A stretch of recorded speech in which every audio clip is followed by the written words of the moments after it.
ஒழுங்கா எடிட்டிங் தெரியாம, மைக் இல்லாம வாழ்க்கை அப்டேட் சீரிஸ் போறதுல இன்னைக்கு டே 22.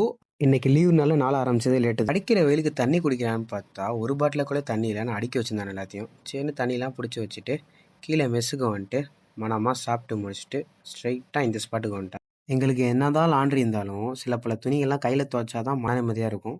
சரின்னு துணியெல்லாம் துவைச்சு அப்புறம் ஈவினிங்கா கீழ வந்துட்டு மெஸ்ல ஒரு டீ அடிச்சுட்டு, ஜிம் போலான்னு பஸ் ஏறுனா சரி கூட்டம். அந்த கூட்டத்திலயும் நம்ம முன்னாடியே ஏறி உட்காந்தாச்சு எப்படியோ.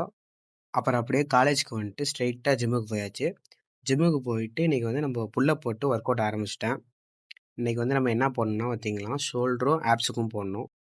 அப்புறம் யாரும் மூஞ்சி பார்த்து பயந்துடாதீங்க. கொஞ்சம் ஒர்க் அவுட்லாம் போட்டால் கொஞ்சம் ஃபேஸ் அப்படி தான் போகுது. என்ன பண்ணுறதுன்னு தெரில. அப்புறம் ஷோல்டருக்கு மஜாவா எல்லா வேரியேஷன் போட்டு முடிச்சுட்டு ஸ்ட்ரெயிட்டாக கீழே வந்துட்டேன். கீழே வந்துட்டு ஆப்ஸ் போடலான்னு பார்த்தா இவனும் வேற தம்பி காமெடி வேண்டாம், நான் சொல்லிட்டேன். நான் ஒர்க் அவுட் பண்ண சொன்னால் காமெடி பண்ணிட்டுருக்காங்க. சரின்னு ஒர்க் அவுட்டை ஸ்டார்ட் பண்ணால் சைடில் பாருங்களேன், இன்னைக்கு எல்லாருமே ஒரு மார்க்கமாக தான் இருக்கானோ, என்ன கதைன்னு தெரியல. அப்புறம் ஹாஸ்டல் வந்துட்டு ஃபேஸ் ஐடிலாம் வச்சு முடிச்சுட்டு பாய்ஸை கூப்பிட்டு ஸ்ட்ரைட்டாக சாப்பிட போயாச்சு. சாப்பிட்டு முடிச்சு நான் நாளை முடிச்சுக்கிட்டேன். பை பாய், நாளைக்கு பார்க்கலாம். அப்புறம் முக்கியமான விஷயம், பார்க்குற எல்லாரும் அந்த ஃபாலோ பண்ண தட்டி விட்டிங்கன்னா புண்ணியமாக போகும்.